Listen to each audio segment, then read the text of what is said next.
section on women, freedom, and other topics as a universal man about Tagore Tushara, can we have the 3 chairs?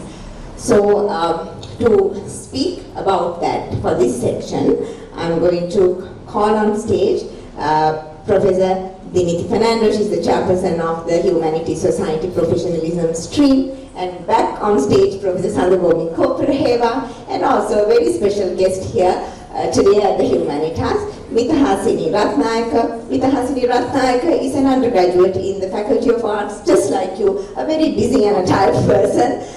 She is trained in classical music, but also plays the cello and the piano for the Sri Lanka Symphony Orchestra. She's also in the choir of the Philharmonic Choir of Sri Lanka. She is also, when she has time, if she ever has, she composes music and does cover songs as well. On stage, Mithahasini Ratnayaka. A round of applause to Mithahasini.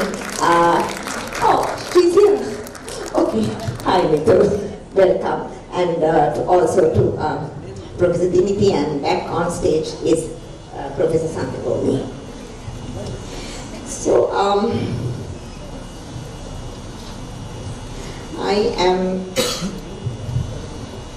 we're going to start with a small video about the female characters created by Rabindranath Tagore. Let's see.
Okay, I'm going to start this segment with Professor Sandagomi.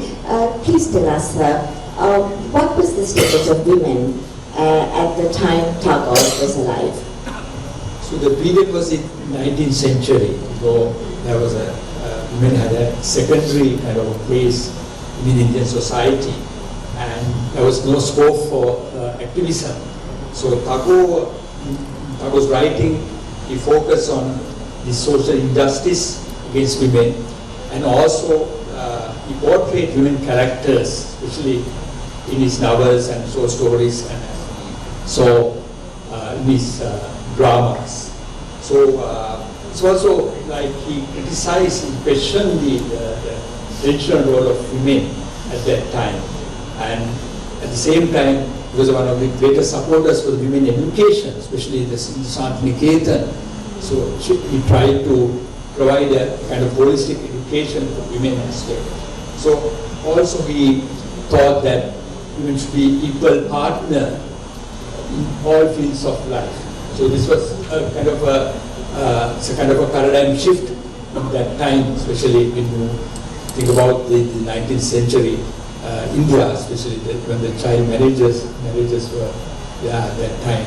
And so it's interesting that how Tagore questioned these areas, especially in his literary works, and also portrayed these characters like in some of his best known works in literature in Bengali, and also translated by the languages. Yes, can I ask, thank you sir, can I ask Professor Diniti, how did Tagore create his women in art? Thank you, Santosha. I would like to have that slide with the portrait.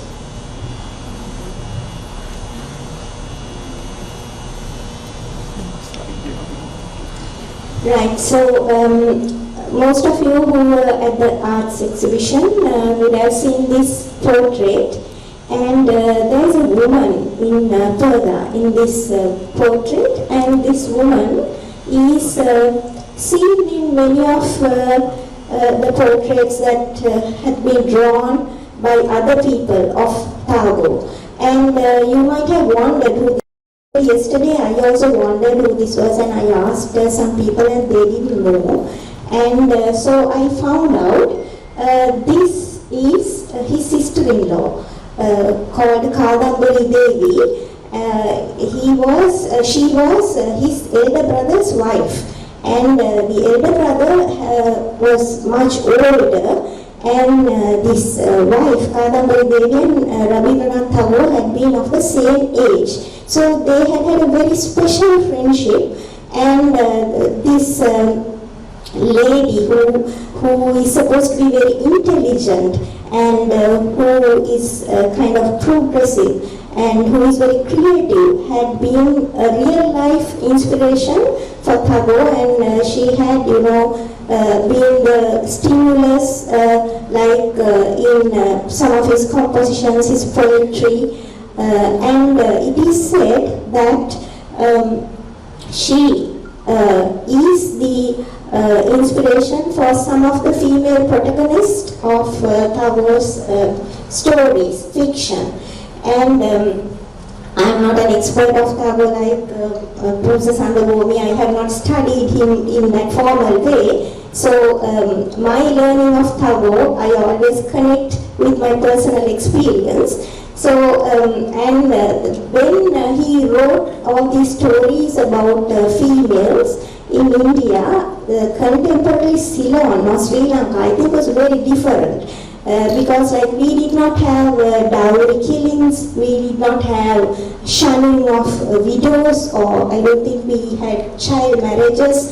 In that way, I think we had been very lucky, and we have been a very progressive country in that way, but in his time it was entirely different.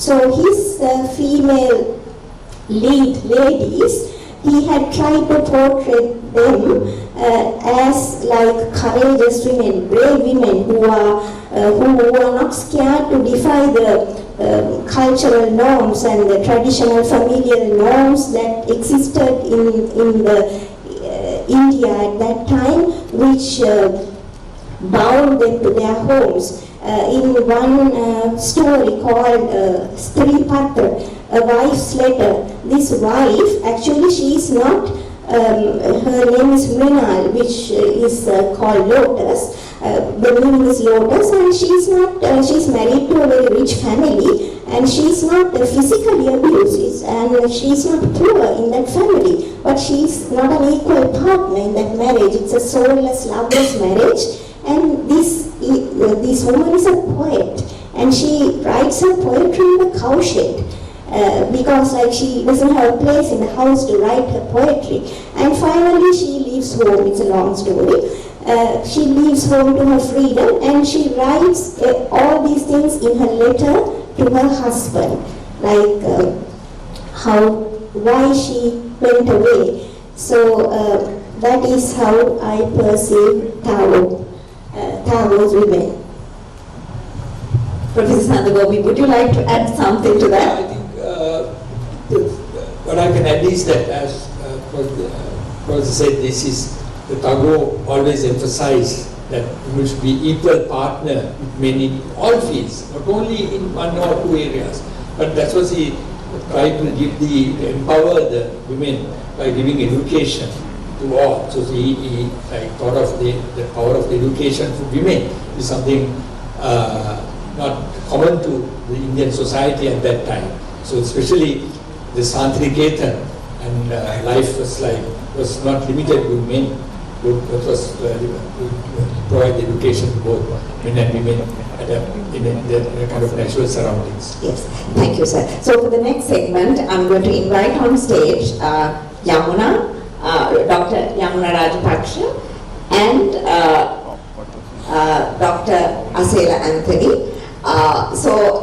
This is of course derived from some of the student feedback we have got from Humanitas. So students, some students often say that you are very sentimental about these topics of humanitas, you romanticize them, you are very sentimental about it. How about a different take, a different view about the topics we discuss at Humanitas? So for this reason, I have selected a rather modern take on Rabindranath Tagore. This is a scene that is appearing in the book A Suitable Boy by Vikram Seth. In 1995, the Indian writer Vikram Seth wrote a story called A Suitable Boy, which went on to win the Booker Prize. And in there's a scene where they discuss Tagore in a very light vein. So to introduce the characters, so there is in this scene, there is Kakoli, who is the daughter of Justice Chatterjee. She is a very westernized, very irreverent, a bit of a brat in that character. So Yamuna is going to play that. And Justice Chatterjee will be played by a sailor who will sit over here. He is a very important and a serious person, and for the lack of a person to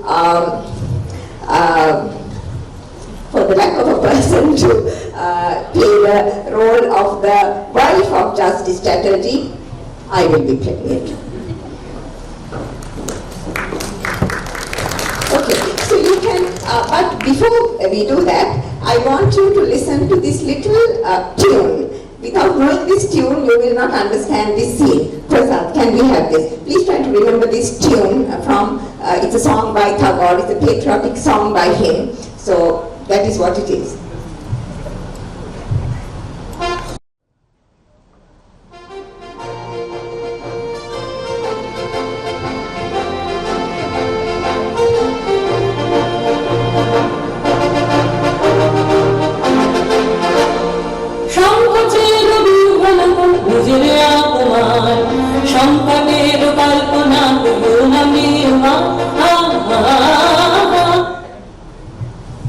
How can you say something like this, Kuku? Robbie Babu, that is Rabindranath Tagore. Robbie Babu is everything for us. We in Bengal owe everything to him. I remember when I was in Shantiniketan, once he told me, please, Margot, really, we have heard enough about Shantiniketan and how idyllic it is. If I had to live there, I know I would commit suicide every day. He comes to my mind like a voice in the wilderness. Hardly, Ma. We idolize him more than the English idolize Shakespeare. And with good reason. His voice comes to our ears, his poetry comes to our heart, his songs come to our lips. Oh, Robbie Babu. Actually, Abul Tabul is the best book in all of Bengali literature. Also, I really like the sketches of Huntum the Owl. And when I take up literature, I'm going to write my own sketches of Cuddles the dog. Kuku, you really are a shameless girl. A shameless girl. Really, Ma, reading him is like swimming breaststroke through treacle. Flowers and moonlight, and nuptial beds. Robbie Babu Arthagore, he is such a bore. Robbie Babu Arthagore, he is such a bore. He is such a bore. He is such a bore. Robbie Babu Arthagore, he is such a bore. Stop it, Kuku. Stop it, you insolent, shameless girl. Stop her from saying things like this.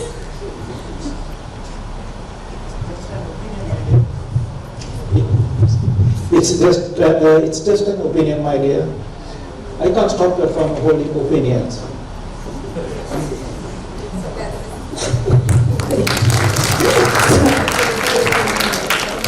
So that is how Vikram Seth allowed a character in his book to portray their greatest cultural icon, Rabindranath Tagore, and it is tolerated. well tolerated. They even made a highly grossing Netflix series on this story. So my question, my pages. So my question actually is to Professor Sandhavani Kokrahera. You are a big fan of Tagore, obviously, as we can understand. Is it possible to have this kind of view about a cultural icon? Is it okay? With the different views about a cultural icon. Yes. But I'll give you one example from Sri Lanka. There was one of these. There was a different view about Tagore by a group of another set of intellectuals like Humanitas, Kumaratunga, and the Hela School of Thought. So in 1930s and 40s, there was a kind of a revival for this language and literature, and there was a lot of focus on this Tagore's music and his works and his literature and work. So Kumaratunga wanted to have a kind of a critique about this kind of Indian influence of Tagore's at that time. So one was the critiques like even like Sunil Santa, who went to Shantiniketan at that time in 1930s. Later he criticized this kind of Indian music and all, but he wanted to have this what you call the Hela or the Sinhala music. So you can have a different views about Tagore, so even if it's a cultural icon. So one example is the Kumaratunga's views about, where he wrote a music treatise called Hela Miasia, the Hela music. So in his preface he critiqued Tagore's, but in a different name, not the Rabinatha, it's in a different way of Singhalese form. Yes, but do you think that, we listen to this song about that land of freedom, when the mind is free to think these things. So do you think Tagore would have minded a scene like this? Yeah, sure. Do you think that, Tagore is such a great cultural icon, if he lived to see a scene like this written in a book, enacted in a faculty of medicine, do you think that would have offended him? Yeah, sure. Definitely, I agree. You think he would have been offended? I don't think. You don't think so, that's great. Madam, what are your thoughts? Thank you. First of all, Yamuna, are you here? That was a brilliant performance. And you should have auditioned for Suitable Boy. I'm sure you would have been chosen for Kakoli. Kakoli Chatterjee is a rebellious young woman who is like flippant. She's very sweet.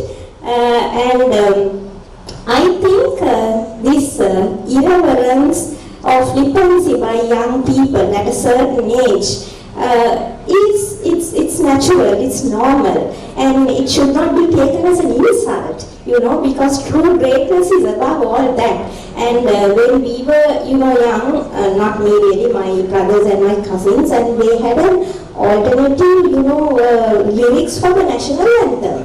But that doesn't mean that the greatness of the national anthem will, come down. And I don't think Tagore would have minded at all, and he would have laughed like Panduka and Professor Saroji, the audience did. Thank you. Mita Hasini, you are probably the youngest speaker, and we have had here on Humanitas program. I'm going to ask you what you are about to perform next.